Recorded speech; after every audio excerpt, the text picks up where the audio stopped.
Good morning to everyone. First of all, let me apologize for reaching after that you gave your opening remarks, because I would have loved to refer to a few of the words that you have spoken. The Minister and I go back a very long time in terms of sport development. And when we talk about football development, and I really want to congratulate him for taking on this effort. It's a very brave effort, given the country's passion for football and its success. And it receives football, anybody's opinion on football receives hot and cold. It can easily receive a lot of ridicule, and it could receive a lot of praise, depending on which quarter you're talking from. This is not a simple topic. It's a very complex thing. How do you develop Trinidad football? It's not as easy as just bringing in the right coach, picking the right players, because we're dealing with human beings, we're dealing with sustainability, we're dealing with the long-term sustainability of a sport that is dear to many in Trinidad and Tobago. At the Trinidad and Tobago Olympic Committee, we have done many research projects on measuring how many people play sport in Trinidad and Tobago, and on a ratio of almost 100 to 1, football wins out. We estimate that over 300,000 people are interested in football in Trinidad and Tobago. At least 100,000 play it competitively at some form or another. And when you can compare it to the next sport, cricket, it's less than half of that.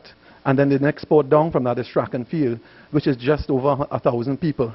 So that when you talk about developing sport and developing sport in Trinidad and Tobago, I think one of the first things that anybody who's involved in sport development looks at is participation. And we certainly have that down. We have many, many people playing football at all different levels. You just need to pass any park, any recreation area on a weekend, and you see how much is going on. It's not unlike how you develop an elite athlete. The Minister will attest to the fact that the principles and the methods are out there. There's nothing new.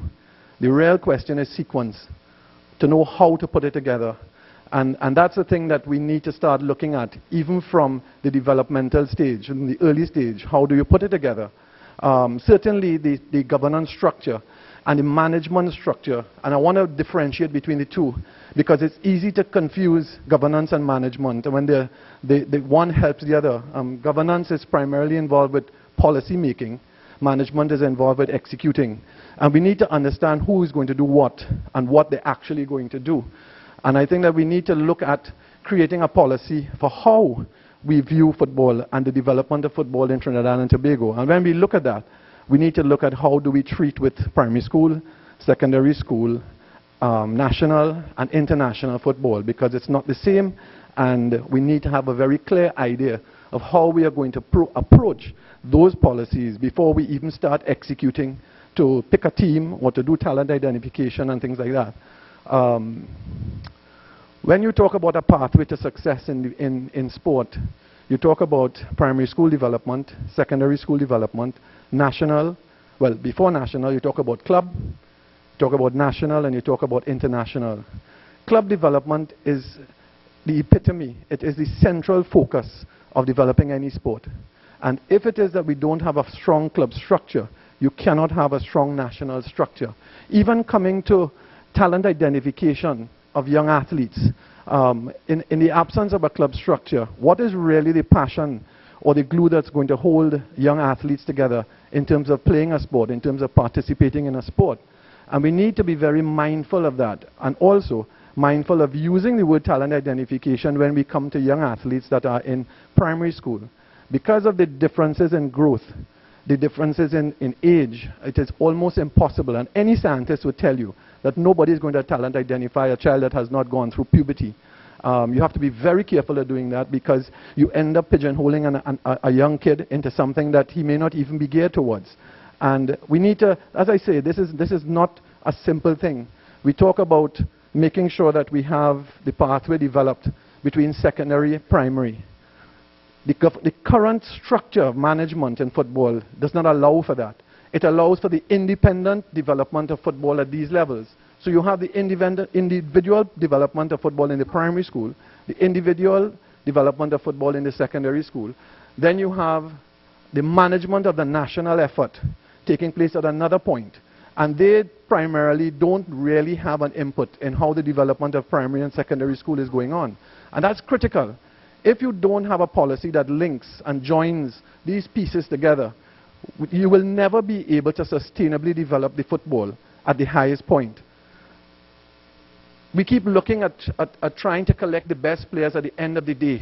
We keep looking at trying we're hoping one day that we're going to get a Latipi and a York coming out of the secondary school league. But the main thing is, what are we doing to really develop that? And is that the responsibility only of the TTFF? In the absence of a strong club structure, in the absence of a strong policy with regard to the development of primary and secondary school football, this is not going to happen. Regardless of who you put there, it is not going to happen.